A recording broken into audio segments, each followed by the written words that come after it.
మా రాష్ట్ర అధ్యక్షుడు టీవీ గారు నా మీద నమ్మకంతో అలాగే ప్రగాఢమైన విశ్వాసంతో నాకు చర్చపేట నియోజకవర్గం 52 నెంబర్కి నియోజకవర్గం నెంబర్కి ఆ నియోజకవర్గానికి సంబంధించి ఎస్ఐఆర్కి ఏదైతే ఓటర్ల జాబితా సంబంధించిన సవరణ కార్యక్రమం ఉందో దానికి భారతీయ జనతా పార్టీ అధికార ప్రతినిధిగా నాకు ఇచ్చారు, BLA1గా ఇచ్చారు. మీకు అందరికీ తెలిసిందే. సో ఈ కార్యక్రమాన్ని నిర్వహిస్తూ ఈ మధ్యగా వ్యాపార సంబంధితంగా అలాగే కుటుంబాన్ని కూడా మిస్ అవుతున్నాను. వెళ్ళొచ్చాను, మా ఇద్దరు అమ్మాయిలు అమెరికాలో ఉన్నారు, వెళ్ళొచ్చాను. సో నాకు ఈ ప్రెస్ మీట్ ఏదైతే ఉందో ఈ ప్రెస్ మీట్ అనేది నేను భారతీయ జనతా పార్టీకి అఫీషియల్ స్పోక్స్ మ్యాన్ కాదు. ఇది భారతీయ జనతా పార్టీ సంబంధించింది కాదు. ఇది కేవలం విశ్వ హిందూ ధర్మ పరిరక్షణ రామసేన తరఫు నుంచి నేను ఈ ప్రెస్ మీట్ నిర్వహించడం జరుగుతుంది. నేను అలాగే ఎలక్ట్రానిక్ మీడియా అలాగే ప్రింట్ మీడియాకి సంబంధించిన మీ పత్రికా విలేకరులు చాలా రోజులైనా మిస్ అవుతాను. నాకు ఇంకా ఇంత తొందరగా నాకు ఒక ఇంపార్టెంట్ విషయం ఉంది కాబట్టి నేను తొందరగా మీకు మీటింగ్ ఏర్పాటు చేసుకొచ్చింది. ఇలా కాకుండా ప్రశాంతంగా నేను మళ్ళీ ఒకసారి 1-2 రోజులు లేకపోతే 6 రోజులు మళ్ళీ ఒకసారి మీతోటి ఒక సమావేశంలో మళ్ళీ మీతో మాట్లాడడానికి నేను నిర్ణయం తీసుకోవడం జరిగింది.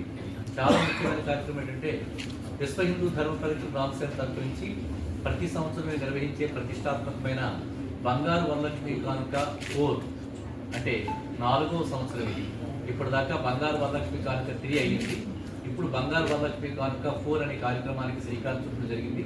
నిన్న మందిర హోటల్లోనే కూర్చుని నా యొక్క కార్యకర్తలు అలాగే రామసేన సభ్యులతో కూర్చుని సమావేశం చేయడం జరిగింది. దీంట్లో ఇప్పుడు విస్తృతంగా మనం జగ్గంపేట, రాజానగరం అలాగే పోలవరం నియోజకవర్గాలకు సంబంధించి చాలా విస్తృతంగా లాస్ట్ ఇయర్ దాదాపు ఇప్పటిదాకా 2 కేజీల బంగారం దాకా మనకు ఇవ్వడం జరిగింది. ఈ సంవత్సరం కూడా మంచి స్థాయిలోనే వాళ్ళకి బంగారం అనేది ఇవ్వడం జరుగుతుంది. ఇది కాకుండా కంబాల కానుక వనితల వేడుక అనే పేరు మీద ఇప్పటి వరకు 25,000 పట్టుచీరలు ఇవ్వడం జరిగింది వివిధ గ్రామాల్లో. ఇప్పుడు అదే కార్యక్రమాన్ని ఇంకా విస్తృతపరుస్తూ చాలా గ్రామాలు పెంచడం జరుగుతుంది.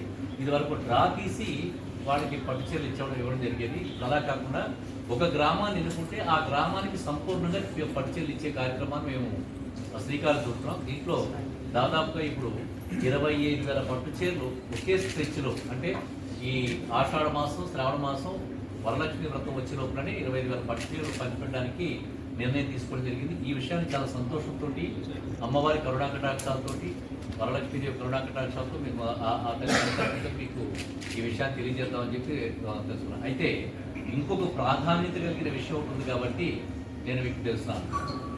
ఇప్పుడు మార్చి 27వ తారీఖు నాడు ఈ MLCకి సంబంధించిన ఎలక్షన్స్ ఉన్నాయి. ఇది మన టీచర్స్ MLCకి సంబంధించిన ఎలక్షన్స్ జరుగుతున్నాయి. అయితే దానికి సంబంధించి ఈ టీచర్స్ యూనియన్స్ ఏవైతే ఉన్నాయో ప్రముఖమైన యూనియన్స్ ఏవైతే ఉన్నాయో వాళ్ళ నుంచి కొంతమంది సభ్యులు నన్ను ప్రతి యూనియన్ నుంచి కూడా UGF నుంచి కానీ ST నుంచి కానీ అలాగే నేను ఆపస్కి ఈ మధ్యకాలంలో కాకినాడలో వాళ్ళ మీటింగ్కి నేను బాగా సపోర్ట్ చేయడం జరిగింది. వాళ్ళు చాలా సంతోషంతో చాలా హ్యాపీగా ఉన్నారు. దాదాపు 800 మంది అటెండ్ అయ్యారు, నన్ను ఆహ్వానించారు, ప్రత్యేక విశిష్ట అతిథిగా ఆహ్వానించారు. దాంట్లో కూడా సూత్రప్రాయంగా నాకు చెప్పారు, సార్ మాకు ప్రాతినిధ్యం వహిస్తే బాగుంటుంది మీరు చెప్పన్నారు. నాకు అటువంటి ఆలోచన లేదు, మీకు అటువంటి ఆలోచన ఏదైనా ఉన్నట్టయితే మీరు మా యాజమాన్యాన్ని మీరు మాట్లాడవలసిన యాజమాన్యంతో మాట్లాడాల్సింది. మాకు అధిష్టానంతో భారతీయ జనతా పార్టీ అధిష్టానం అంటే మా అధ్యక్షుడు PVN మాధవ్ గారు, అలాగే సోము వీర్రాజు గారు, పురంధరేశ్వరి గారు, అలాగే మాకు కాకినాడ జిల్లా అధ్యక్షులు బిక్కిరి విశ్వేశ్వరరావు గారు, రాజమండ్రి జిల్లా అధ్యక్షులు బిక్కిరి నాగేంద్ర ఉన్నారు. అయితే నాకు సంబంధించి నేను కాకినాడ జిల్లా సంబంధించి వాడు అవుతాను కాబట్టి బిక్కిరి విశ్వేశ్వరరావు కానీ అలాగే మాధవ్ గారిని కలవమని చెప్పాను.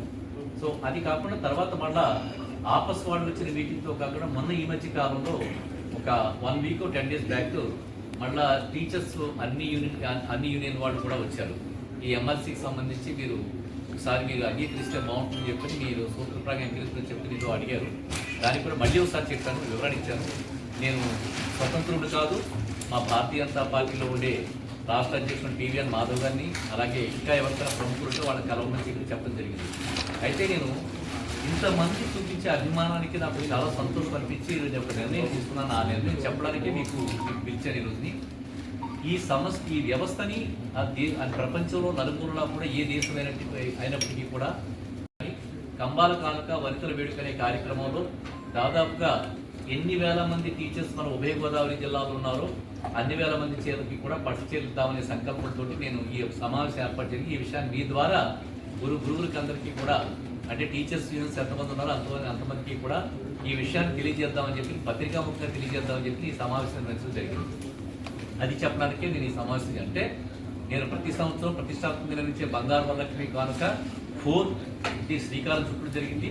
అది ఆగస్టు 2వ తారీఖు నుంచి ఆ కార్యక్రమం స్టార్ట్ చేసి కోరుకొండ, గోకవరం, అలాగే శ్రీరంగపట్నం, రాజానగరం, సీతానగరం ప్రాంతాల్లో ప్రత్యేకమైన ఏర్పాట్లు చేసి ఈ బంగారు వరలక్ష్మి కానుక వితరణ అంటే బాగున్నారు సార్ వితరణ అంతా చేయడం జరుగుతుంది. అలాగే ఈ చీరలు ఇచ్చే కార్యక్రమం అయితే మాత్రం రేపు శనివారం సాయంత్రం నుంచి భూపాలపట్నంతో స్టార్ట్ చేస్తున్నాం. భూపాలపట్నంతో స్టార్ట్ చేసి దాదాపు ఎన్ని గ్రామాలు 20 గ్రామాల 22 గ్రామాలు 22 గ్రామాలకి మొత్తం చీరలు సంపూర్ణంగా ఇచ్చేస్తున్నాం. అంటే ఎలాగంటే చీరలు ఇచ్చేది ఇది వరకు డ్రా తీసి ఒక గ్రామం 300 ఇచ్చేవాడు. అలా కాదు, ఇప్పుడు గ్రామంలో 1000 మంది ఉంటే 1000 మందికి ఇచ్చేది, ఒక గ్రామంలో 700 మందికి 700కి ఇచ్చేది. నిజంగా మీకు ఆ క్లిప్స్ లీక్ చేస్తాను. శ్రీమూర్తులు ఎంత ఇష్టంతో ప్రేమతో వస్తున్నారంటే దాన్ని నిజంగా ఆ చీరని డబ్బు రూపేణా విలువతో కొనడం కాకుండా అమ్మవారి వరలక్ష్మి వరప్రసాదం తీసుకోవడానికి ఆడపడుచులందరూ కూడా ఎంత బాగా వస్తున్నారంటే ఆ లైన్స్ క్యూ కట్టడం కానీ మా వాలంటీర్స్ సహకరించడం కానీ ఇవంతా కూడా చాలా వైభవం జరుగుతుంది. సో ఈ విషయాన్ని మీతో షేర్ చేసుకోవడం అని చెప్పి ఈ సమావేశం నిర్వహించి మీకు ఈ విషయాన్ని తెలియజేసుకున్నాను. ఇప్పుడు మీరు టీచర్స్ అంటున్నారు కదా, ప్రభుత్వం ఎయిడెడ్, అన్ఎయిడెడ్, ప్రైవేట్ అందరికీ ఇస్తారా? అవునండి, నేను టీచర్ గురువులు అంటే నేను అందరినీ ప్రతి ఎక్కడున్నారు రాజు గారా సార్, నేను అందరికీ ఇస్తానండి. నేను అందరికీ కూడా నేను ఇవ్వడానికి నేను మ్యాక్సిమం ఇస్తాను, అందరికీ ఇస్తాను ఇవ్వడానికి మీకు ఈ నిర్ణయం తీసుకున్నాను సార్. అందరికీనండి, అందరికీ పట్టు చీరలు అంటే టీచర్స్ అని వేడకంటే నేను ఎవరికైతే గ్రామాలు ఇస్తున్నా అది కాకుండా అపార్ట్ ఫ్రమ్ దిస్ ఇదనమాట. ఇప్పుడు ఈ సంవత్సరం గురువుల్ని కలుపుతున్నాను. ఇది వరకు ఏంటంటే ఓన్లీ గ్రామాల్లో ఇచ్చేవాళ్ళు మా నియోజకవర్గాలు. ఇప్పుడు అలా కాకుండా గురువుల్ని ప్రత్యేకించి గురు పూజోత్సవం కింద తీసుకుని తప్పలేదు. దీంట్లో ఈ గురు పూజోత్సవ కార్యక్రమం అనుకుని తీసుకున్నా నాకు వీళ్ళందరూ అభిమానం ఎంత అభిమానం చూస్తారంటే మీరు ఆ వీడియోని విడుదల చేయలేదు మీకు అసలు యాక్చువల్ కానీ అన్ని టీచర్స్ యూనియన్స్ వాళ్ళు కలిపి నా దగ్గరికి వచ్చారు. వచ్చి ఉభయ గోదావరి జిల్లాలకు సంబంధించి ఎమ్మెల్సీ ఒక పోస్ట్ ఉందండి, మీరు దానికి మీరు ప్రాతినిధ్యం వహిస్తే బాగుంటుంది చెప్పి అడిగితే నేను అంగీకారం తెలిసిన పరిస్థితుల్లో నేను ఉన్నాను. ఎందుకంటే భారతీయ జనతా పార్టీ 25,000 మంది ఎంతోమంది వచ్చేలా కనిపిస్తున్నారు. అంటే నేను ఇచ్చే ఇప్పుడు 20 అక్కడ అదొక 25 మొత్తం దాదాపుగా 40-45 వేల చీరలు ఇప్పుడు నేను ఈ 3 నియోజకవర్గాల్లో టీచర్స్కి ప్లస్ ప్రజలకు కూడా మేము వితరణ చేయడానికి నిర్ణయం తీసుకోవడం జరిగింది. ఆ విషయం మనకందరికీ కూడా మన భారతదేశంలో అమ్మకి కానీ స్త్రీమూర్తికి ఇచ్చే వాల్యూ విలువలు చాలా గొప్పండి.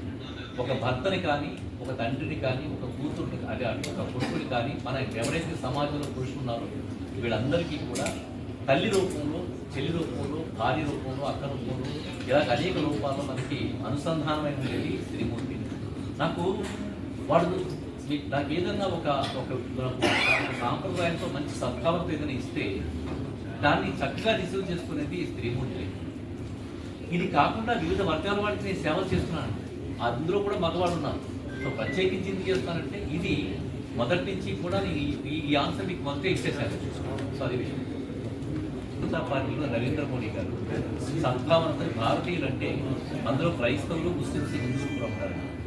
మనకి అందరి యొక్క నైతిక బాధ్యత ఏంటంటే ఒక మతం వాళ్ళని కానీ ఎవరి మనోగతాల మీద కూడా మనం దాడి చేయకూడదు. ఆ వ్యక్తి మీరు ఎవరైతే పేరు చెప్పారు రావణ్ కానీ, ప్రవీణ్ కానీ, ఎవరైతే ఉన్నారో కొంతమంది చాలా వ్యక్తిగత కృషులు చేస్తారు. సనాతన ధర్మం 100 కోట్ల మంది హిందువుల యొక్క సనాతన ధర్మ భావాలని చాలా మరిడపరుస్తున్నారు.